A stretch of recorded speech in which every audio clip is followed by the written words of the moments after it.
Let's talk some LSU football.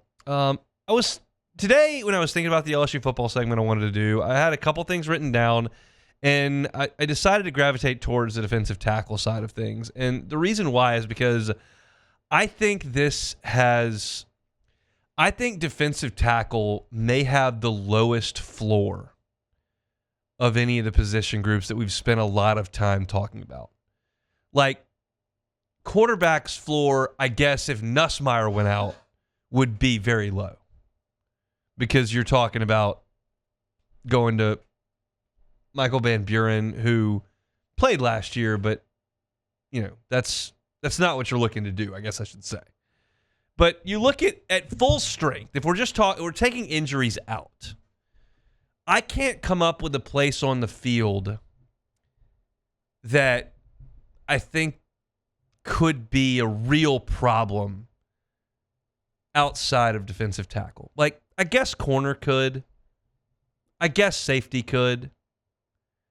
But that's like defensive end is not going to be a real problem on this team. Linebacker is not going to be a real problem on this team. Wide receiver is not going to be a real problem on this team. Running back is not going to be a real problem on this team. Tight end is not going to be a real problem on this team. Now, you get to the offensive line, yes, we can have that discussion. It's probably offensive line and defensive line. And that's an uncomfortable thing to sit here and talk about because that's the line of scrimmage that you've got to win. And I'm not telling you at all, not at all, that it is going to be a problem.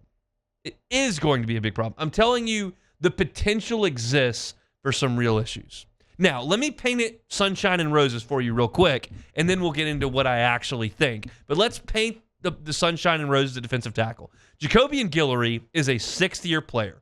He's 6'2". He's 320 pounds. He had a phenomenal fall camp last year before the Achilles injury after week 2. And he is a veteran presence that has proven he can play in the SEC. Never been a full-time starter, but he can play. And then you've got Ahmad Bro and Don McKinley. Bro turned heads early in his freshman year last year. Gained some weight from when he was a 4-star edge player coming out of Ruston. Actually moved his way all the way down inside. Played a lot. Was he uber productive? No, but played a lot as a freshman. That's a good trajectory to be on. McKinley has all the size, 6'6", 310 pounds. Had 2 sacks in the game against Oklahoma. Like, there's real talent there that could be very, very helpful. And then you look at the rest of the guys that they've got at defensive tackle. You've got Zion Williams, who's a freshman. You've got Sean Washington. You've got Sider Mitchell, who you brought in from Texas. You got Brandon Brown and Walter Mathis in this class. Like, there are a lot of numbers and some guys that have some potential. But that's the sunshine and roses piece to this. The other thing is, the other side that I could paint pretty easily is, okay, you've got Jacobian Guillory, who's basically been a backup for 5 years and is off an Achilles injury at 325 pounds. What can you really expect? Bro and McKinley are just that potential.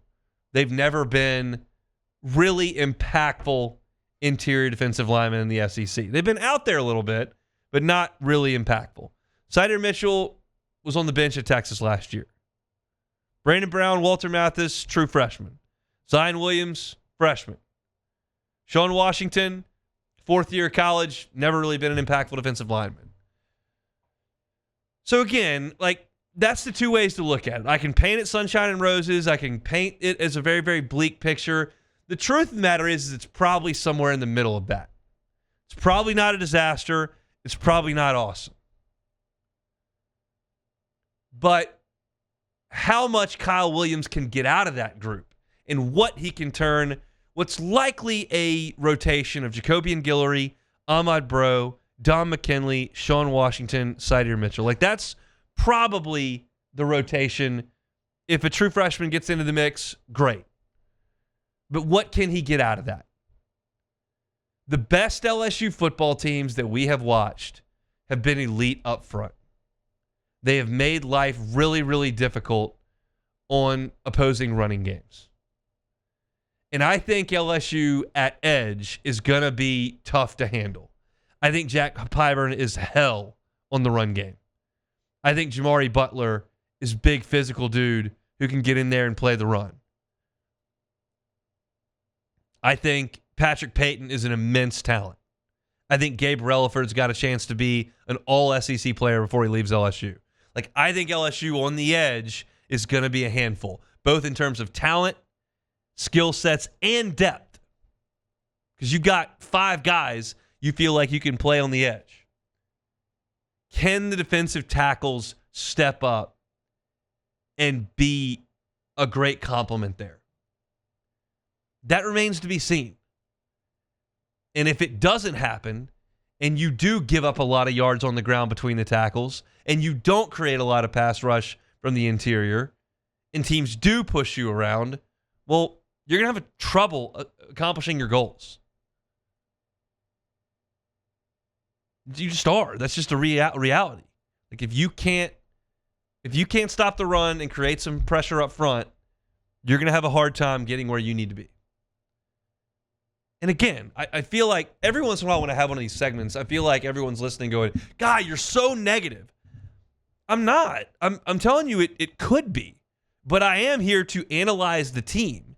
And I'm telling you right now that I feel better about a position group that has Chris Hilton and Arian Anderson and Berrien Brown and Xavion Thomas and Kyle Parker and Nick Anderson than I do about a position group that's got Jacobian Guillory and Ahmad Bro and Dominic McKinley.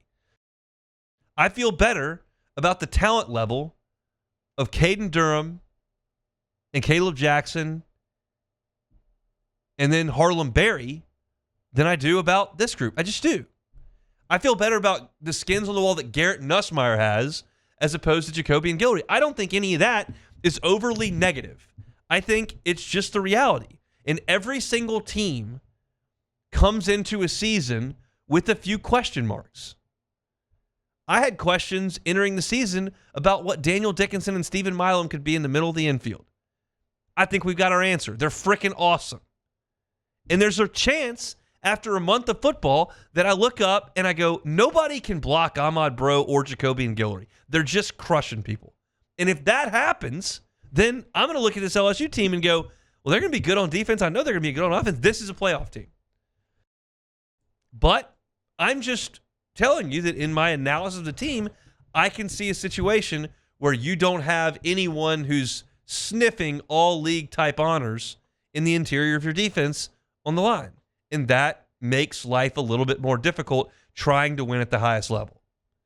I have very little doubt that these guys I'm talking about are good enough to play mediocre football. Like, I don't think they're just complete bums. Far from it. But are they elite? Think of the defensive lines LSU has had with their championship level teams. Marcus Spears, Marquise Hill, Kyle Williams, Chad Lavallee, Tyson Jackson, Glenn Dorsey, Michael Brockers, Benny Logan, Sam Montgomery, Barkevius Mingo. Like, those are dudes. Even Tyler Shelvin was a freaking handful in 2019. And you had him flanked by some really good players on the edges. Rashard Lawrence was an NFL player. Caleb Vaughn was a first-round pick. So I'm just curious about the development of that spot. And hopefully Kyle Williams can be a really big helping hand there. Because you know that group has been dealing with the complete revolving door of position coaches. It was Bo Davis before it was Pete Jenkins. And then it was, you had interim guys fill in because Jimmy Lindsey got sick, because Jamar Cain left. And it's just over and over and over and over. Hopefully Kyle Williams brings a little bit of stability. Hopefully he's the guy that turns the light on for some of these guys. Certainly Ahmad Bro has a history with him, has a relationship with him. And if those guys can come along and be tough to deal with. And we heard, last week, the discussions of like what Kyle Williams is teaching. They don't want to be space eaters who let the linebackers roam. They want to get upfield and make some plays. If they do that, I think LSU's a playoff team because I have fewer questions about what goes on around the rest of the field and more right here. But that's just me. And we're just talking a little spring football here. Guys are away for spring break. They'll come back next week for the final week of spring football, and then LSU's open practice will follow it that weekend where you go get some autographs, and then they'll get into off-season conditioning and get ready for another football season coming up in 2025. Speaking of another football season, hey, thanks for watching Hunt on LSU. Before you get out of here, do us a couple of favors. Hit that like button, leave your comments below, and subscribe to the channel for all your Fighting Tiger football talk. See you next time.